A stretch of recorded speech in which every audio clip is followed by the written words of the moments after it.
David Reng descendit du bus Greyhound à la gare de Bartlesville, son sac de sport en bandoulière.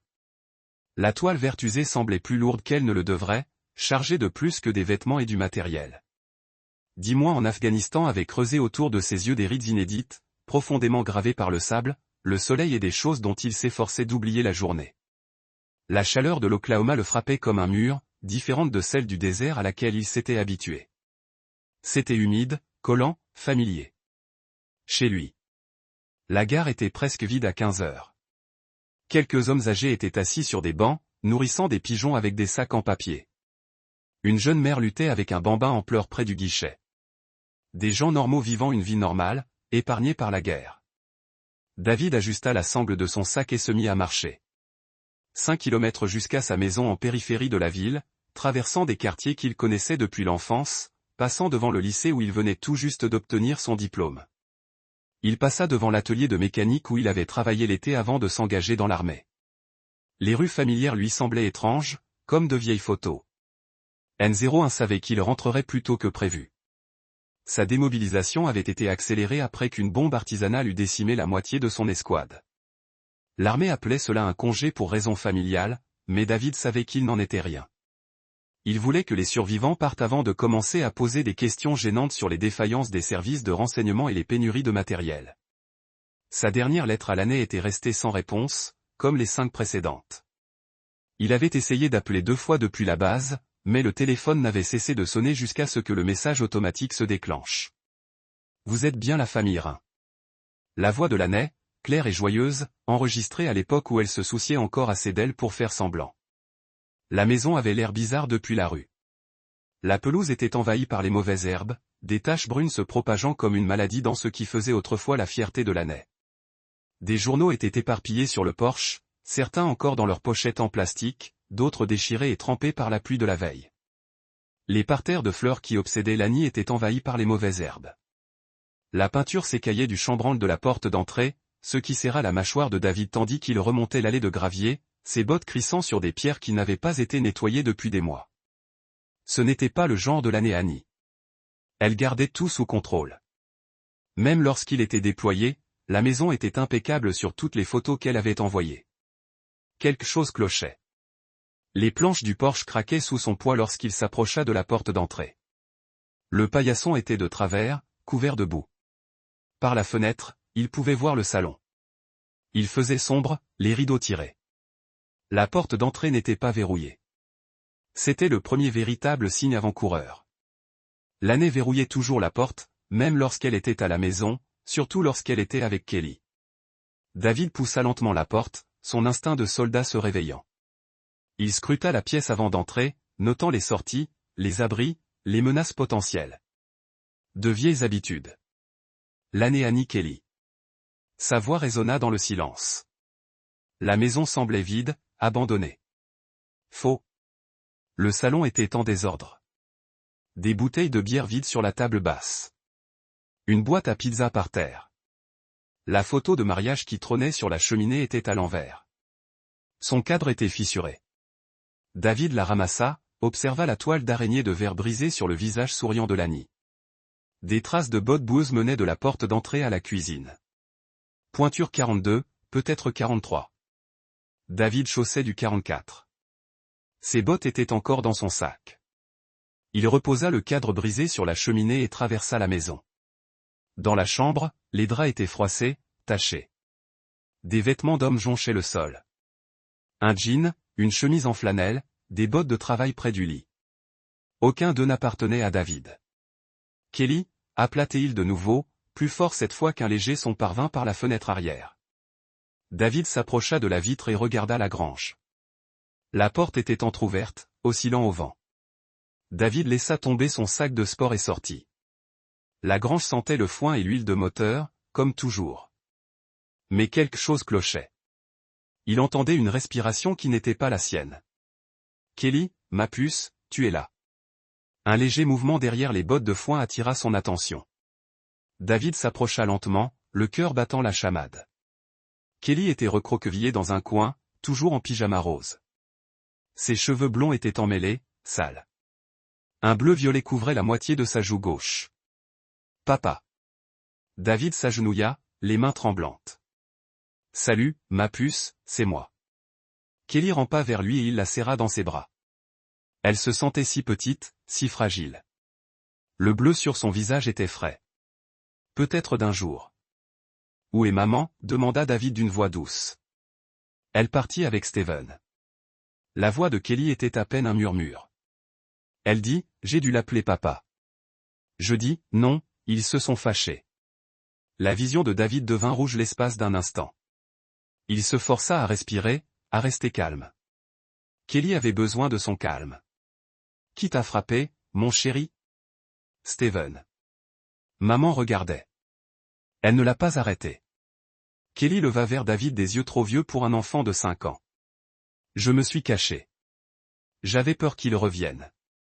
David prit Kelly dans ses bras, sentant le poids de sa confiance, de son besoin. Quelqu'un avait blessé sa fille. Quelqu'un l'avait abandonnée dans une grange comme un animal. On s'en va, dit-il. Sur le champ, David porta Kelly jusqu'à son camion, un vieux 4 cylindres immobilisé dans l'allée depuis 10 mois. Le moteur démarra après 3 tentatives. Il parcourut 20 mètres jusqu'à Newark, dans une clinique qui, il le savait, poserait moins de questions. Un médecin. Martinez avait servi 2 fois en Irak avant d'ouvrir son cabinet privé dans un centre commercial, entre un pressing et un service de déclaration d'impôts. Le panneau à l'extérieur indiquait simplement « médecine familiale », mais David savait qu'il n'y avait pas mieux. Martinez soignait des gens qui n'avaient pas les moyens de se payer l'hôpital, qui ne pouvaient pas risquer d'avoir des dossiers officiels, qui avaient besoin d'aide sans poser de questions. David l'appela depuis le parking d'une station-service. Kelly dormait sur le siège passager de son camion. Martinez. Docteur, c'est David Règne. Je veux que vous examiniez ma fille. C'est officieux. Il y eut un silence. Martinez devait la vie à David suite à une fusillade près de Fallujah, où David l'avait traîné à couvert pendant que les insurgés tentaient de les transformer tous les deux en hamburgers. À quel point? Déjà assez. Entrée de service. 10 minutes plus tard, le docteur Martinez les retrouva à la porte arrière de sa clinique. Un petit homme aux mains fermes et aux yeux fatigués, témoin de trop de violence. Il les conduisit à travers une réserve jusqu'à une petite salle d'examen qui sentait l'antiseptique et les rêves brisés. Posez-la sur la table, dit Martinez en enfilant des gants en latex. David souleva Kelly avec précaution. Elle était réveillée maintenant, mais silencieuse, observant tout avec ses 2 vieux yeux. « Salut, ma chérie », dit Martinez d'une voix douce. « Je suis le docteur Martinez. Je vais vous examiner. Assurez-vous que vous allez bien. Est-ce que ça va ?» Kelly hocha la tête mais ne dit rien. Martinez l'examina méthodiquement, professionnellement. David arpenta la petite pièce, les poings serrés. Chaque marque qu'il trouva sur le corps de Kelly était un autre nom sur la liste de David. Une contusion faciale compatible avec un coup à main ouverte, dit Martinez, écrivant dans un carnet plutôt que sur le système informatique. L'absence d'archives numériques signifiait que les autorités ne pouvaient suivre aucune piste. Des ecchymoses sur le haut de ses bras, des traces de doigts. Quelqu'un l'a empoigné violemment. Récente. Les ecchymoses au visage datent peut-être de 48 heures. Les ecchymoses aux bras sont plus anciennes. Une semaine, peut-être plus. Martinez regarda David avec compréhension. Ce n'était pas un accident, mon frère. C'était systématique. David hocha la tête. Il avait vu assez de violence pour la reconnaître, pour comprendre la différence entre un accident et une cruauté délibérée. « Que me demandez-vous » demanda Martinez. Des documents. Des photos. Quelque chose que je puisse utiliser au tribunal si besoin est.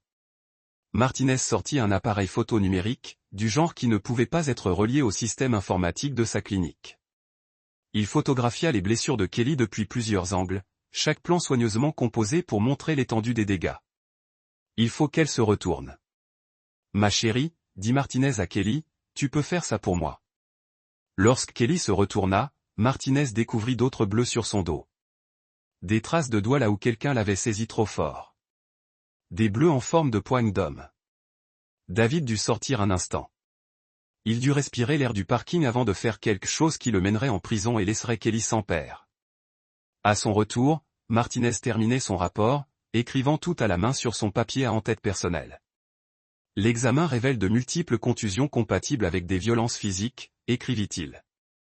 La patiente présente des signes de stress prolongé et de malnutrition. Je recommande un retrait immédiat de son environnement dangereux. Il tendit à David l'enveloppe contenant les photos et le rapport. Elle ira bien, dit Martinez en regardant Kelly avec la douceur qui caractérise le traitement de trop d'enfants brisés. Les enfants sont plus résistants qu'on ne le pense. Mais qui que ce soit qui a fait ça, je m'en charge. David Martinez posa une main sur son épaule. Gère ça intelligemment. Cette petite fille a besoin de son père, pas d'un martyr. David a conduit Kelly dans un motel en dehors de la ville et leur a réservé une chambre. Elle s'est endormie sur l'un des lits tandis qu'il était assis près de la fenêtre, à regarder le parking. Il a passé un coup de fil.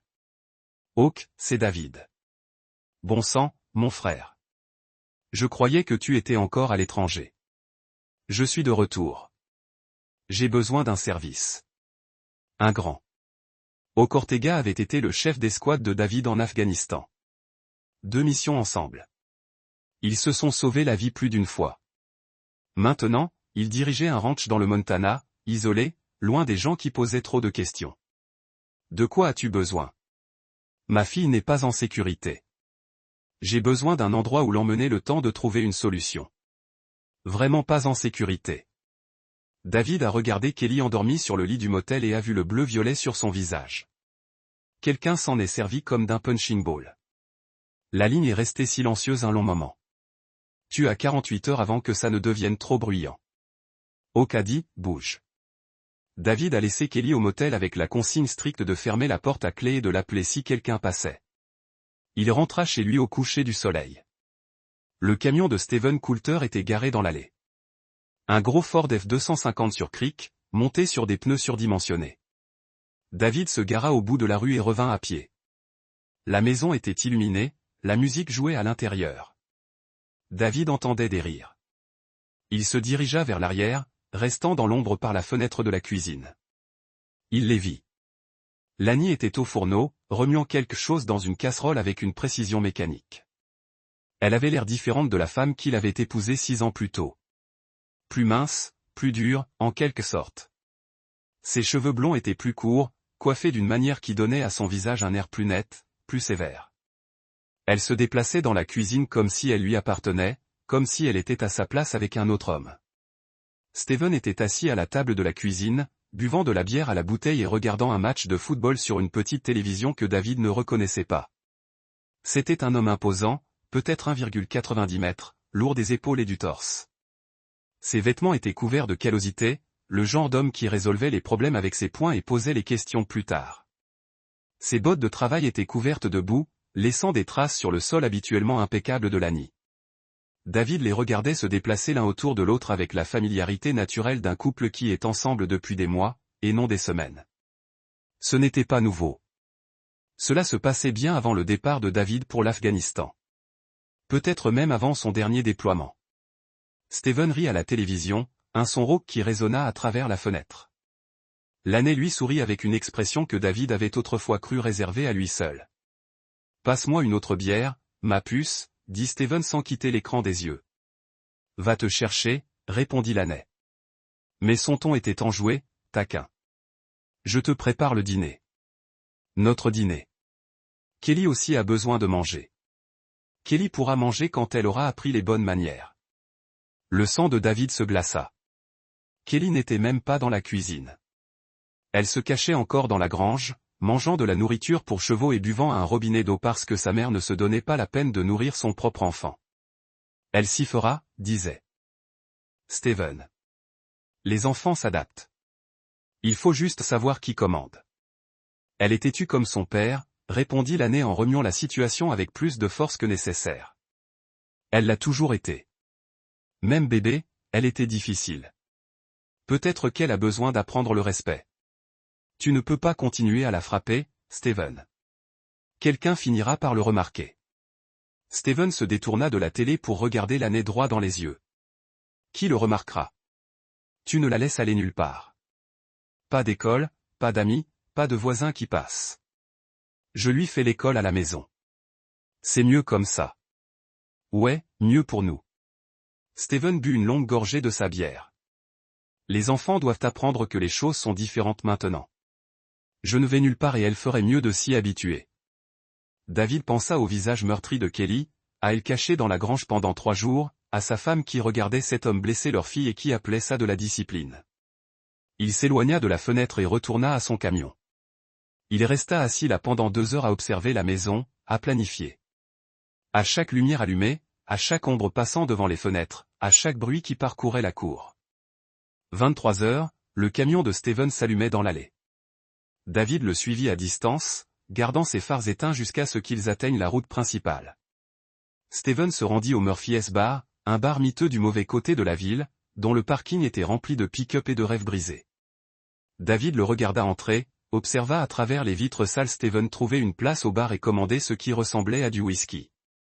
Assis dans son camion de l'autre côté de la rue, David réfléchissait, planifiait, se souvenant de toutes les leçons que l'armée lui avait apprises sur la patience, sur l'attente du bon moment pour frapper. Il repensa à Kelly dormant dans une chambre de motel, lui faisant confiance pour la protéger, à la promesse qu'il lui avait faite de la protéger quoi qu'il arrive, à la justice et à ce que cela signifiait vraiment lorsque le système ne protégeait pas les innocents. Le lendemain matin, Steven Coulter fut retrouvé mort dans sa chambre. Cher Drummond décrirait plus tard la scène comme d'une précision chirurgicale. Un coup à la gorge porté avec une précision dévastatrice. Aucun signe de lutte, aucune blessure défensive, comme si quelqu'un l'avait surpris dans l'obscurité et l'avait achevé d'un seul coup. Mais David était déjà dans le Montana, à 1450 km de là, avec Kelly en sécurité à ses côtés et un alibi qui résisterait à tout examen. Parfois, la justice portait un uniforme et un insigne. Parfois, elle portait des bottes de combat et possédait les compétences nécessaires pour mettre fin à une menace définitivement. Et parfois, David pensait, en traversant le ranch des Torox dans l'obscurité précédant l'aube, que la justice n'était qu'un père protégeant sa fille des monstres que la loi ne pouvait abattre. Le ranch était tout ce que Hawk avait promis, et plus encore. 16 hectares de prairies vallonnées s'étendaient à perte de vue, entrecoupées de pinèdes et d'un ruisseau qui serpentait à travers la propriété tel un ruban argenté. La maison principale était solide, construite en rondins et en pierre, conçue pour durer des générations. Derrière elle se trouvait une grange rouge qui rappelait douloureusement à David sa maison, même si celle-ci ne lui rappelait que de bons souvenirs. Kelly courait à travers le pâturage comme si elle y était née. Son rire porté par le vent du Montana. Pour la première fois depuis que David l'avait trouvée cachée dans la grange, elle ressemblait à une enfant de 5 ans comme les autres. Heureux, insouciant, en sécurité, David et Hawk étaient assis sur la véranda en bois, buvant du café dans des tasses en fer blanc et regardant Kelly chasser les papillons parmi les fleurs sauvages. L'air du matin était vif et pur, rien à voir avec la poussière et la chaleur de l'Afghanistan ou l'oppression humide de l'été de l'Oklahoma. « Tu veux me dire ce qui s'est vraiment passé là-bas » demanda Hawk d'une voix soigneusement neutre. David savait que cette conversation allait avoir lieu. Hawk méritait la vérité, ou du moins autant que David était prêt à en partager. « J'ai grandi en famille d'accueil » dit David en regardant les montagnes au loin. 12 foyers différents avant d'avoir 18 ans. Je ne suis jamais resté assez longtemps au même endroit pour avoir de l'importance pour qui que ce soit. Personne n'a jamais compté suffisamment pour rester. Hugh hocha la tête. Il avait entendu des bribes de cette histoire au fil des ans, lors des longues nuits en Afghanistan, lorsque les soldats partageaient leur histoire comme une monnaie d'échange. Certains de ces foyers étaient des gens bien, qui essayaient d'aider les enfants rejetés par le système. Mais pour certains, David serra les dents. Certains se contentaient d'encaisser les chèques de l'État. Et d'autres étaient pires que ça. À quel point? Assez mal pour que j'apprenne à me battre très tôt. À me protéger parce que personne d'autre ne le ferait. David prit une gorgée de café, laissant la chaleur se répandre dans sa poitrine. À 16 ans, je m'engageais sur une voie qui menait à la prison ou à la morgue. Qu'est-ce qui a changé? Le juge m'a donné le choix. L'armée ou la prison? La décision la plus facile que j'ai jamais prise. David sourit d'un air sombre. L'armée m'a sauvé la vie. Elle m'a donné un but, une structure, une chance de devenir quelqu'un de meilleur que ce dont j'étais issu. Et l'année Annie, l'expression de David s'adoucit légèrement. Je l'ai rencontrée à un bal de l'USO alors que j'étais en permission. Elle était tout ce que je pensais vouloir. Belle, intelligente, issue d'une famille que je n'avais vue qu'au cinéma. Elle me donnait le sentiment d'appartenir à un endroit, comme si j'avais un avenir qui valait la peine de se battre. Mais elle avait besoin de contrôle. J'avais besoin de savoir où j'étais à chaque instant, ce que je faisais, avec qui j'étais. Quand j'étais à la maison, c'était gérable. Quand j'étais déployé, David haussa les épaules. La distance la rendait paranoïaque. Elle commença à voir des menaces partout, à en vouloir à l'armée de m'avoir enlevé. Le rire de Kelly se répandit dans le pâturage lorsqu'elle découvrit un petit étang près du ruisseau. Elle jetait des cailloux dans l'eau, regardant l'ondulation se propager. Alors, elle trouva du réconfort ailleurs, dit Hawk. Plusieurs personnes. Je connaissais les deux premières. Je pensais que c'était juste de la solitude, juste sa façon de gérer mon absence. Les mains de David se crispèrent sur sa tasse de café. J'avais tort. Pendant le trajet jusqu'au Montana, Kelly lui en avait dit plus. À propos de l'arrivée de Steven 6 mois plus tôt, des nouvelles règles qui l'accompagnaient. À propos du fait que Kelly devait rester dans sa chambre quand Steven buvait, ce qui arrivait presque tous les soirs. À propos de la discipline qui commençait par des cris et dégénérait en quelque chose de bien pire. Elle les mettrait à l'épreuve, poursuivit David. Les hommes qu'elle ramenait à la maison. Voyez comment ils ont réagi face à Kelly. Avec quelle patience ils ont répondu aux questions et à l'énergie d'une enfant de 5 ans. Et s'ils n'étaient pas patients, elle les garderait quand même. Elle disait que les hommes durs avec les enfants seraient de meilleurs pourvoyeurs, de meilleurs protecteurs. La voix de David devint amère. Elle entraînait Kelly à accepter les abus. Elle lui apprenait que les hommes qui la blessent étaient normaux. Hawk resta silencieux un long moment, digérant ce qu'il avait entendu, alors vous l'avez tué. David croisa le regard de son ami. Non, mais je ne regrette pas que quelqu'un l'ait fait. David, je n'ai pas tué Steven, c'était Hawk. Je le voulais. Quand j'ai vu ce qu'il avait fait à Kelly, quand je les ai entendus parler d'elle comme d'un animal à briser, j'ai eu envie de lui mettre les mains autour du cou et de le serrer jusqu'à ce qu'il arrête de respirer. La voix de David était ferme et directe. Mais je ne l'ai pas fait parce que Kelly avait besoin de moi libre, pas en prison. Alors qu'il a fait? J'ai des soupçons. Mais ce n'est plus mon problème. Mon problème est de protéger Kelly, de la tenir à l'écart de ceux qui pensent que frapper des enfants est acceptable. Hawk étudia le visage de son ami, cherchant des indices, des signes de tromperie. Il connaissait David depuis 8 ans, lui avait confié sa vie plus de fois qu'il ne pouvait en compter. Si David disait ne pas avoir tué Steven Coulter, alors il n'avait pas tué Steven Coulter. Combien de temps peux-tu rester ici, demanda Hawk. Aussi longtemps que tu nous auras. Kelly se plaît ici. Bon sang, j'aime bien ici. David regardait sa fille essayer d'attraper des vairons dans l'eau peu profonde. Il pensait quitter l'armée de toute façon. Ça sent le signal. Tu es le bienvenu tant que tu veux rester, mais tu sais qu'ils vont venir te chercher. Comme interpellé par ces mots, le téléphone de David sonna. Le nom du shérif Drummond apparut à l'écran. David, on doit parler de quoi? Steven Coulter est mort. Ta femme dit que c'est toi. David regardait Kelly jouer au bord de l'étang. Si innocente. Si heureuse. Quand est-il mort? Hier matin, vers 3 heures du matin. Où étais-tu? Dans le Montana. Je suis ici depuis mardi soir. Pouvez-vous le prouver? Si besoin. Il y eut un silence au téléphone. David entendait des froissements de papier, des voix en arrière-plan. David, je te connais depuis tes 16 ans. Je te vois reprendre ta vie en main, devenir un homme bien, un bon soldat. Mais de là où je suis, ça a l'air mal. À quel point? Ta femme a porté plainte 1 heure après avoir appelé le 911. Elle dit que tu les menaces, elle et Steven, depuis des semaines. Tu lui as dit que tu le tuerais s'il ne restait pas loin de ta famille. La voix de Drummond était fatiguée. Excusez.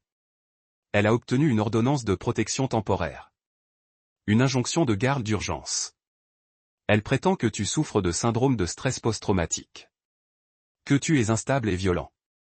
David sentit une colère froide s'installer dans sa poitrine. Bien sûr qu'elle l'a fait. L'année a toujours anticipé.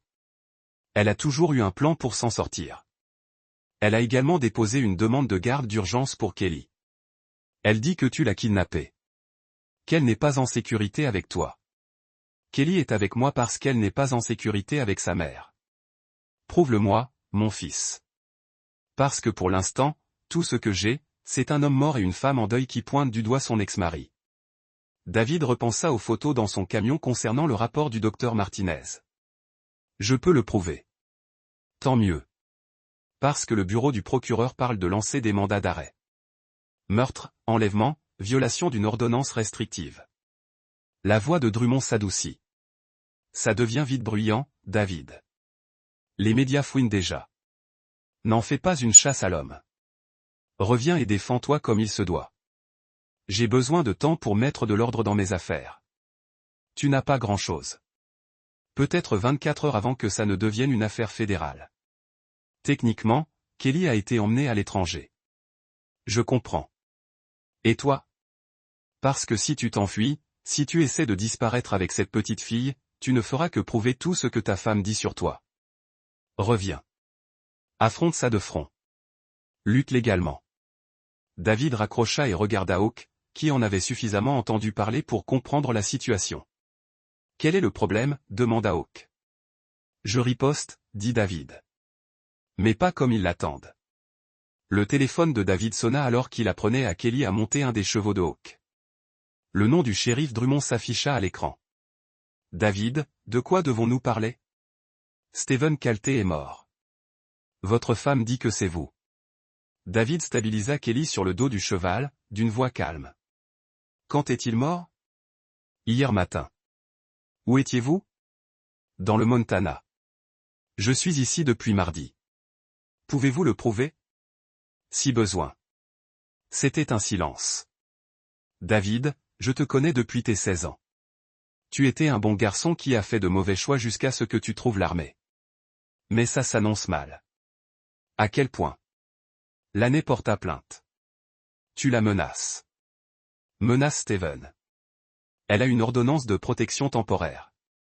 Injonction de garde d'urgence. Tu es instable. Viol. David ferme les yeux.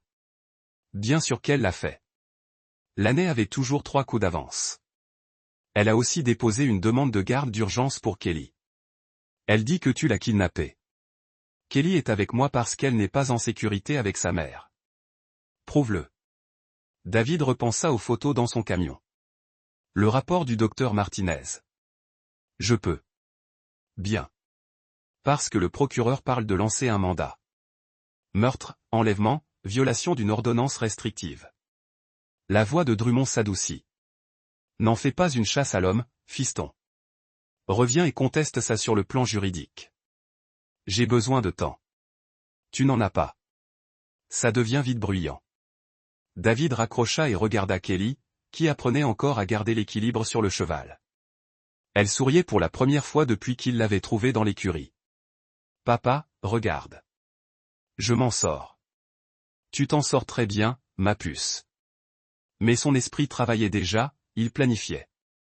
L'année était intelligente, mais elle avait commis une erreur. Elle avait frappé la première, juridiquement parlant. Maintenant, David devait riposter plus fort. Ce soir-là, David appela à nouveau un homme nommé Alec Frel. Quelqu'un qui devait la vie à David suite à une fusillade près de Kandahar. J'ai besoin d'aide, dit David quand Alec répondit. Quel genre d'aide? De l'aide juridique. Tranquillement, Alec Frel n'était pas un détective privé. C'était un ex-JAG, un avocat militaire qui avait quitté l'armée et était entré dans la clandestinité. Il aidait les soldats à résoudre des problèmes que le système ne pouvait résoudre. Quelle est la situation? David expliqua tout. Les blessures de Kelly, les accusations de Lani, la mort de Steven. Alec écouta sans l'interrompre. Tu ne l'as pas tué, dit Alex lorsque David eut terminé. Non, mais tu n'es pas rompu à cause de ça. Non. D'accord. De quoi as-tu besoin? Tout ce que tu peux trouver sur Steven CTER. Tout ce que tu peux trouver sur les activités de ma femme pendant mon déploiement, et j'en ai besoin rapidement. À quelle vitesse? Le shérif dit que j'ai peut-être 24 heures avant que ça ne dégénère en chasse à l'homme. Je te rappelle dans 6 heures. David passa le reste de la nuit à se préparer. Il nettoya ses armes, vérifia son équipement. Hawk le regarda travailler. Tu comptes partir à la guerre? Hawk m'a demandé si je devais le faire. On n'est pas en Afghanistan, mon frère. On ne peut pas résoudre ça par la violence. Je sais. David a regardé Kelly dormir dans la chambre d'amis, mais je ferai tout ce qu'il faut pour la protéger. Alec a rappelé à 4 heures du matin. Stephen Kelty avait un casier judiciaire vierge au Texas. Accusation d'agression, 2 petites amies différentes, des enfants. La voix d'Alex était grave. Adulte, il a été arrêté 3 fois pour violence conjugale. Les charges ont été abandonnées à chaque fois lorsque les femmes ont refusé de témoigner. Et l'année ? Les services de protection de l'enfance sont passés 2 fois chez toi pendant ton déploiement. Des voisins se sont plaints de cris et de pleurs. Aucune mesure n'a été prise parce que ta femme était coopérative et inquiète. Le sang de David s'est glacé. Autre chose ? Peut-être que ton écurie a des caméras de sécurité, non ? Pour les chevaux. Oui. Détection de mouvement. Lenny a peut-être supprimé les fichiers, mais les sauvegardes dans le cloud sont plus difficiles à détruire. Je m'efforce d'y accéder à distance. Combien de temps ? Donne-moi 2 heures. À 6h15, Alec a rappelé. J'ai quelque chose. Je vous l'envoie par email. David ouvrit une vidéo sur son ordinateur portable. L'horodatage indiquait 3 jours plus tôt, vers 20h. L'intérieur de l'écurie était clairement visible dans la vision nocturne de la caméra. Kelly était dans le cadre, en train de donner des carottes à l'un des chevaux. Elle avait l'air heureuse, normale. Puis Stephen apparut, trébuchant légèrement. Il avait bu. Dégage. La voix de Stephen était pâteuse mais en colère. Je t'avais dit de ne pas toucher aux animaux. Maman a dit que je pouvais les nourrir, répondit Kelly d'une voix faible. Ta mère dit beaucoup de choses. Je dis le contraire. Stephen attrapa Kelly par le bras et l'éloigna du box du cheval. Elle cria et lâcha les carottes. S'il vous plaît, j'étais juste là. La gifle fut vive, violente. Kelly tomba au sol, se tenant la joue.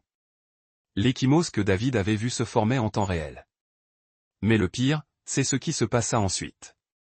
L'année apparut dans le cadre, entrant nonchalamment dans l'écurie. Elle regarda Kelly par terre, Stephen debout au-dessus d'elle, sans rien faire. Elle a besoin d'apprendre, dit Stephen. Je sais. La voix de l'année était monotone et différente. Kelly, lève-toi. Va dans ta chambre. Kelly se releva péniblement et sortit du champ. L'année et Stephen continuèrent de parler, mais leur voix était trop basse pour être comprise. David vit l'année boire un verre de vin, se brosser les cheveux comme si de rien n'était. David ferma un ordinateur portable, les mains tremblantes de rage. Sa femme avait vu un homme frapper leur fille de 5 ans sans rien faire. Pire que rien, elle l'avait cautionné. Il appela le shérif Drummond. Je t'envoie quelque chose, dit David. Vérifie tes emails. 5 minutes plus tard, Drummond rappela. Bon sang, David. Où as-tu trouvé cette sauvegarde cloud de la caméra de sécurité? Ça change tout. Est-ce que ça m'éclaire?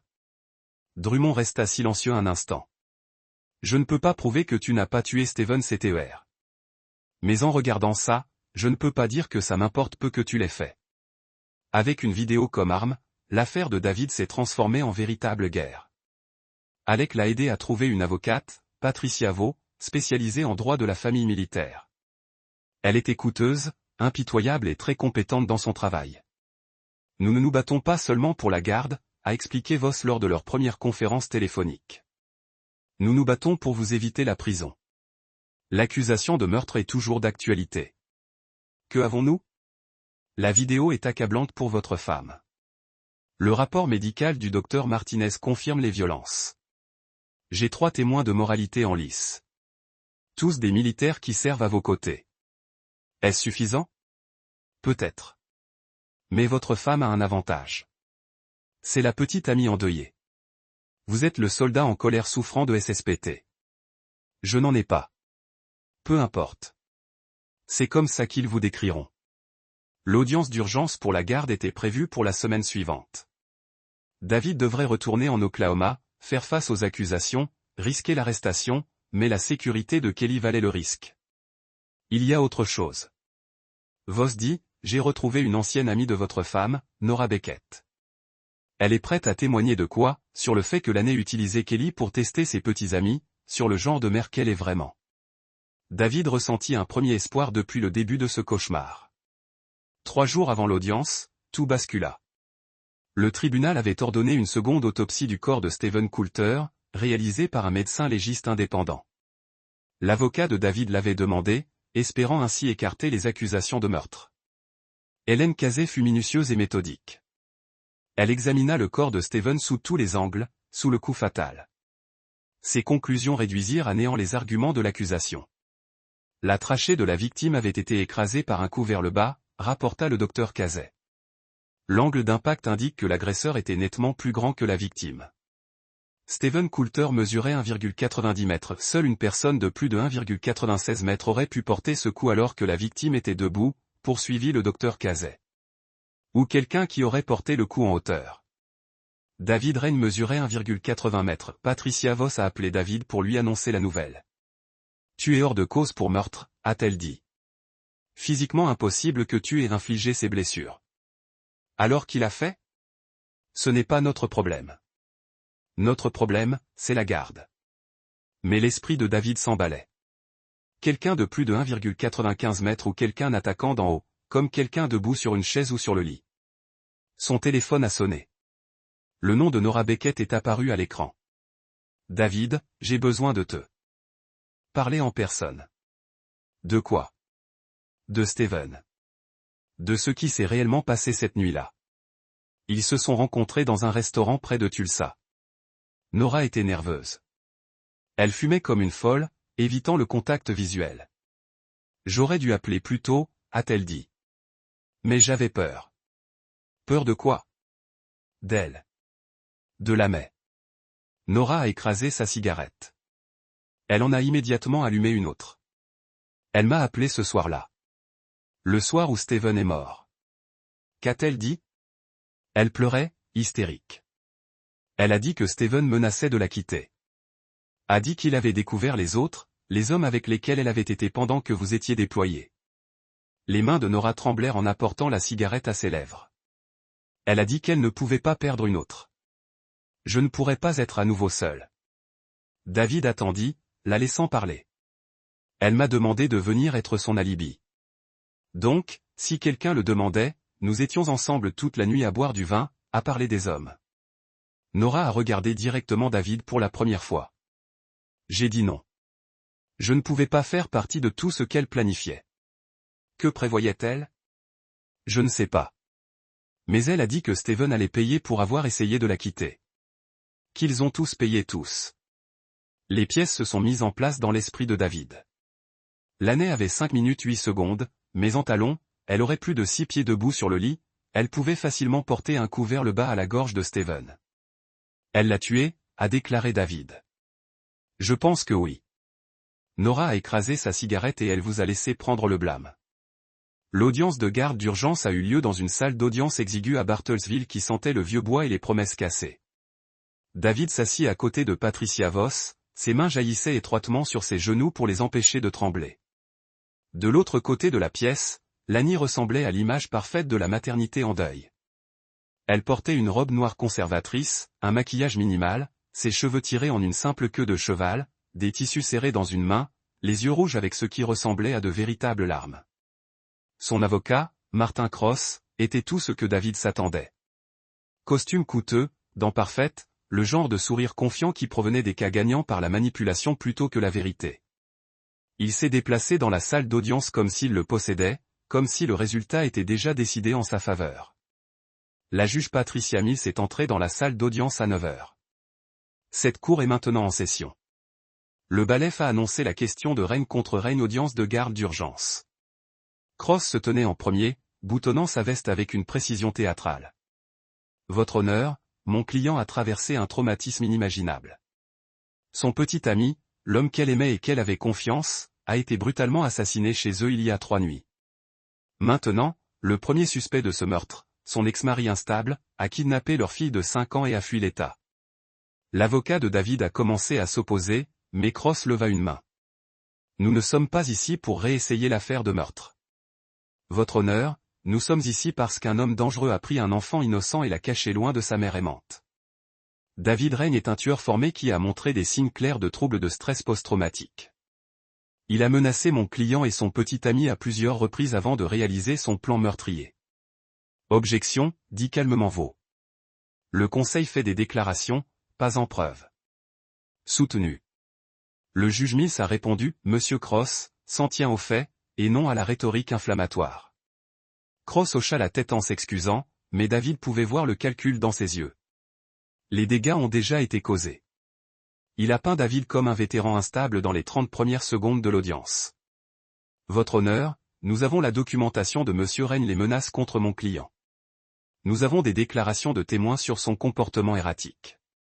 Nous avons un mort qui a été tué avec une précision militaire. Croix faisait un geste vers l'âne qui tamponna les yeux avec un tissu. Tout ce que mon client veut, c'est sa fille en toute sécurité. Le juge Mills a regardé David étudiant son visage. Monsieur Reigne, avez-vous des conseils? Voss se tenait. Patricia Voss représentant David Reigne. Votre honneur, nous sommes prêts à répondre à ces allégations. Procédez. Votre honneur, Monsieur Cross a raison sur une chose. Cette affaire consiste à protéger un enfant, mais il a tort de qui cet enfant a besoin de protection. Voss a marché jusqu'à la table des preuves, a ramassé un dossier de manille.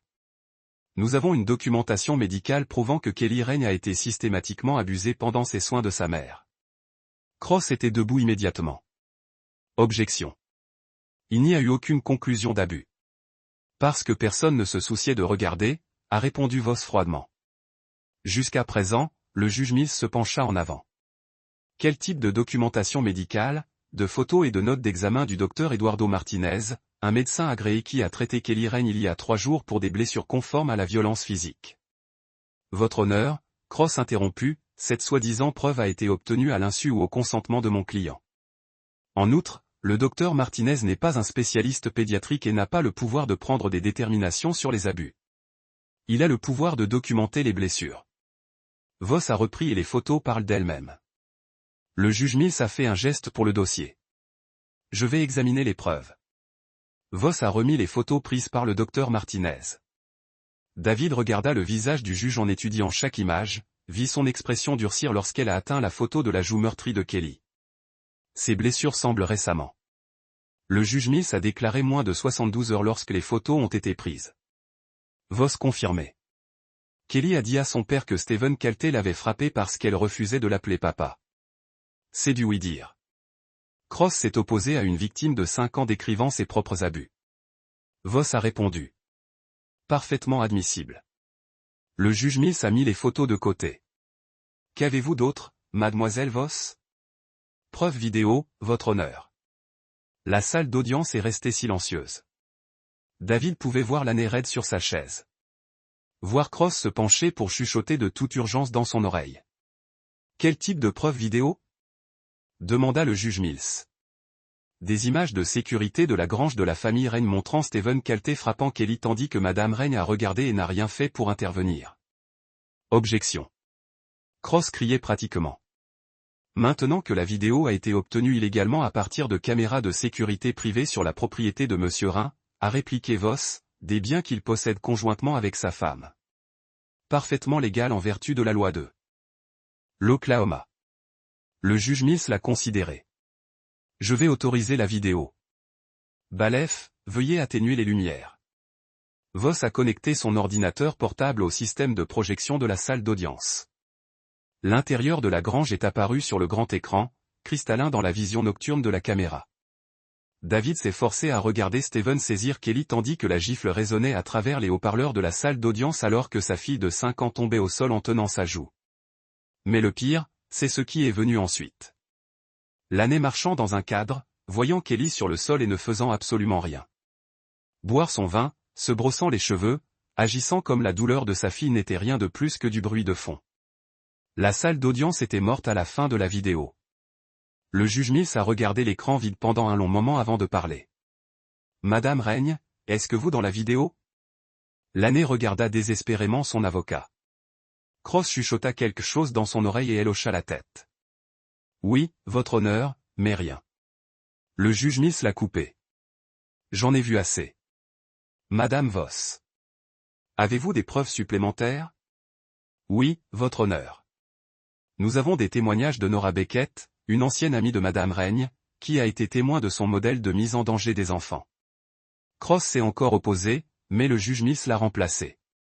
Nora prenait la position à contre-cœur, ses mains tremblant alors qu'elle était assermentée. Madame Beckett Voss a commencé, depuis combien de temps connaissez-vous l'année Règne? 5 ans depuis avant la naissance de Kelly. Décririez-vous Madame Règne comme une bonne mère? Nora regarda l'année, puis détourna les yeux rapidement. Au début, oui. Mais les choses ont changé après que David ait rejoint l'armée à plein temps. Comment change-t-il? Elle a commencé à ressentir Kelly. A dit qu'elle était trop de travail, trop de responsabilités. Lorsque David a été déployé, l'année Wood. La voix de Nora s'est précipitée. Madame Beckett, veuillez continuer. Elle testerait les hommes avec lesquels elle sortait. Voyez comment ils ont réagi à Kelly, qu'ils soient patients avec elle ou non. Et s'ils n'étaient pas patients, elle les garderait quand même. Dit que les hommes qui étaient durs pour les enfants seraient de meilleurs fournisseurs, de meilleurs protecteurs. La voix de Nora était à peine audible. Elle enseignait à Kelly que d'être blessé par les hommes était normal. Cross a sauté. Objection. Ceci est toutes les spéculations et le oui-dire. Votre honneur, dit calmement Voss. Madame Beckett décrit les conversations qu'elle a eues directement avec Madame Règne. Ce sont ses propres observations du comportement de Madame Règne envers sa fille. Je vais le permettre. Continuez. Madame Voss. Madame Beckett. Madame Règne vous a-t-elle déjà demandé de mentir pour elle? Oui. La nuit que Steven est décédé, elle m'a appelé en pleurant, m'a demandé d'être son alibi, pour dire que nous étions ensemble toute la soirée à boire du vin et à parler. Que lui avez-vous dit? J'ai dit non. Je ne pouvais pas faire partie de tout ce qu'elle planifiait. La salle d'audience a éclaté. Cross s'opposait. L'année chuchotait de toute urgence à son avocat, et le juge Mills lui frappait gave pour ordonner. Que pensiez-vous qu'elle planifiait? Voss a demandé quand le bruit s'éteignait. Je pensais qu'elle allait blesser Steven.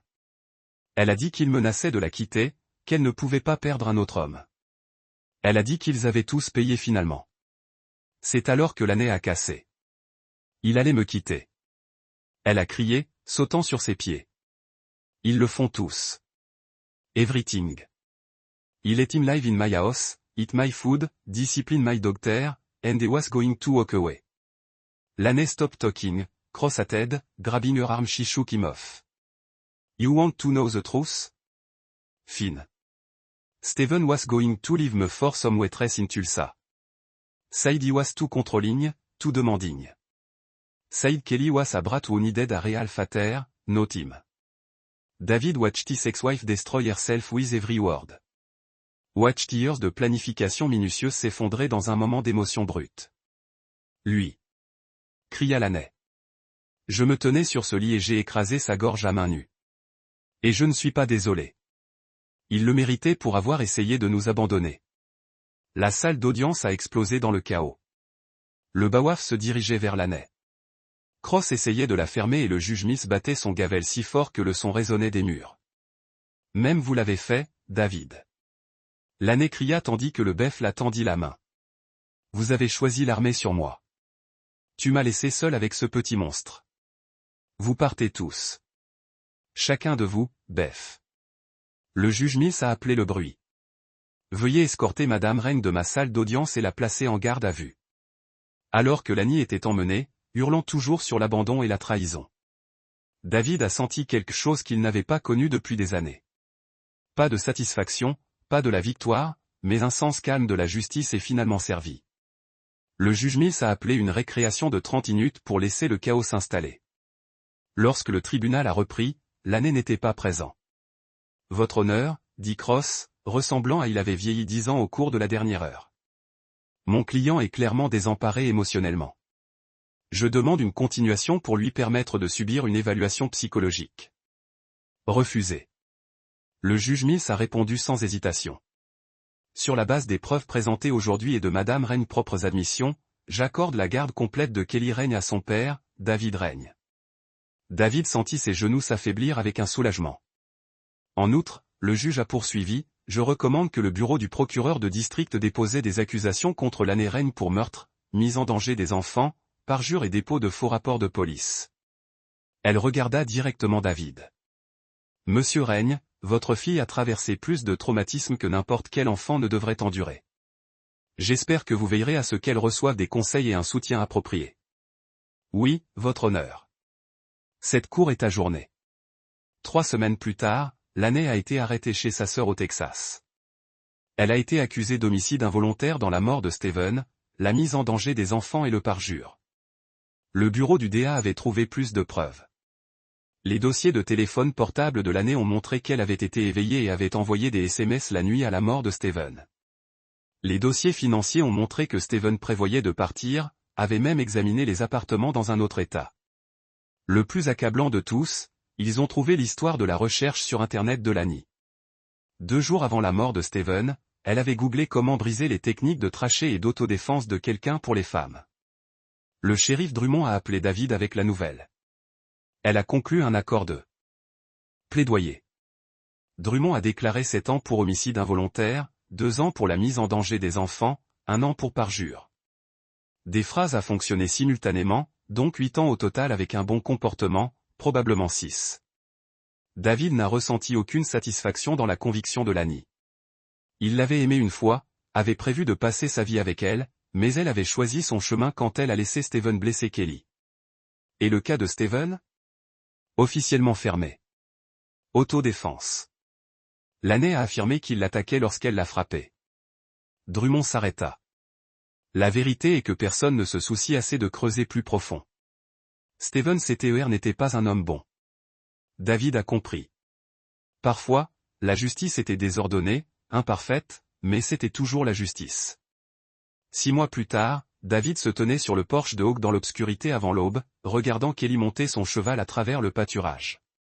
Le maire était doux, patient avec un enfant qui apprenait encore à faire confiance, apprenant toujours que toutes les figures d'autorité ne lui feraient pas du mal. Kelly avait nommé le Horse Buttercup après la princesse dans son histoire de coucher préférée, et les deux étaient devenus inséparables. « Vous séjournez ?» demanda Hawk, rejoignant David sur le porche avec 2 tasses de café fumantes. « Pour l'instant, Kelly aime ça ici. Je l'aime ici. » David a accepté le café avec gratitude, enroulant ses mains autour de la céramique chaude. « J'ai beaucoup pensé à ça. Et l'armée était-elle maintenant? Ranching business. » David smiled, watching Kelly guide Buttercup over a small jump. Could be good for both of us. He could use the help. Been running this place alone for 3 years now. Ever since Sarah moved back to California. Hawk sipped his coffee, studying David's face. You sure about this? It's a big change from what you're used to. Everything is a big change now, David replied. Kelly needs stability. Need to know that the people who mate aren't going anywhere. He can give her that ici. Écriture. Elle était intrépide maintenant, confiante d'une manière qui aurait été impossible il y a 6 mois. Les ecchymoses s'étaient complètement estompés, mais plus important encore, la peur dans ses yeux avait disparu. Elle rit librement maintenant. Poser des questions sans se soucier d'être frappé pour être curieux. Accourut dans la maison sans vérifier son épaule pour voir qui pourrait regarder. Point. Le téléphone de David bourdonna contre sa jambe. Il l'a retiré, s'attendant à un autre texte de son avocat ou peut-être le shérif Drummond avec des mises à jour sur le cas de Laney. Au lieu de cela, c'était un message d'un numéro inconnu. Je pensais que vous devriez savoir. J'ai trouvé plus de fichiers sur Steven Coulter. Son lien avec 2 autres femmes disparues au Texas. Vous voulez que je les envoie au FBI? Alec? David regarda le message pendant un long moment. Steven Coulter avait été un prédateur, un homme qui blessait les femmes et les enfants pour le sport. Les dossiers qu'Alec avait trouvés le relieraient probablement à d'autres crimes, d'autres victimes qui n'avaient jamais été justifiées. Mais Steven Coulter était mort maintenant. Ses victimes étaient à l'abri de lui, et c'était ce qui comptait. La justice n'était pas toujours sur la punition. Parfois, il s'agissait simplement de s'assurer que les monstres ne pouvaient blesser personne d'autre. David a supprimé le message sans répondre. « Mauvaise nouvelle ?» demanda Hawk, remarquant l'expression de David. « Non, juste un fantôme du passé en essayant de me ramener en arrière. » David a glissé le téléphone dans sa poche. « J'ai fini avec tout ça. Ce soir-là, Alors que Kelly faisait ses devoirs à la table de la cuisine, fredonnant doucement pendant qu'elle travaillait sur des problèmes mathématiques, un colis est arrivé par courrier. Pas d'adresse de retour, mais David a reconnu l'écriture nette d'Alex sur l'étiquette. À l'intérieur se trouvait un dossier de manille épais rempli de documents. Les antécédents criminels complets de Steven revenant à son record juvénile au Texas. Lani a supprimé les SMS, ses courriels, son histoire de recherche sur Internet, tout ce qui a prouvé qu'elle était une menteuse, un manipulateur, une femme qui avait utilisé sa propre fille comme appât pour tester les hommes qu'elle a apportés dans leur vie. Il y avait une note d'Alec coupée à l'intérieur du dossier au cas où vous voudriez la brûler dans les médias. Je ne pardonne pas non plus, mais je comprends que si vous voulez laisser les chiens endormis mentir. Votre appel. David a porté le dossier sur la cheminée dans le salon de Hawk. Kelly leva les yeux de ses devoirs et lui sourit. Ce sourire pur et innocent qui lui a rappelé pourquoi il avait combattu si fort pour la protéger. Qu'est-ce que c'est, papa? Juste de vieux papiers, petite fille. Rien d'important. David a ouvert le dossier une dernière fois, examinant toutes les preuves de la trahison de Lani. Des photos des autres victimes de Steven, des femmes qui lui ont fait confiance et qui ont payé pour leur vie. Message texte où Lani a discuté de Kelly comme si elle était un problème à résoudre plutôt qu'une fille pour être aimée.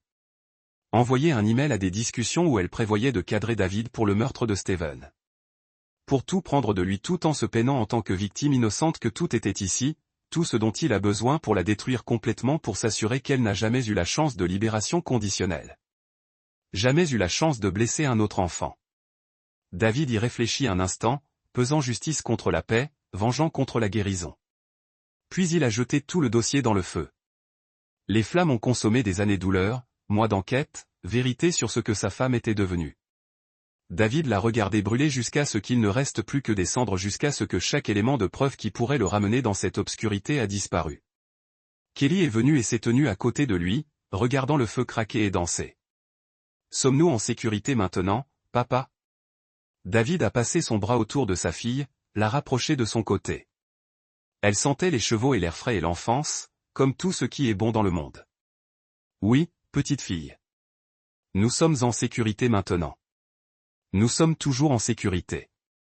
Tant que je serai ici, vous serez toujours en sécurité. Kelly hocha la tête solennellement, acceptant sa promesse avec la confiance absolue que seuls les enfants pouvaient donner. Elle s'appuya contre lui, chaleureuse et solide et vivante, la preuve que certaines batailles valaient la peine d'être combattues, peu importe le coût.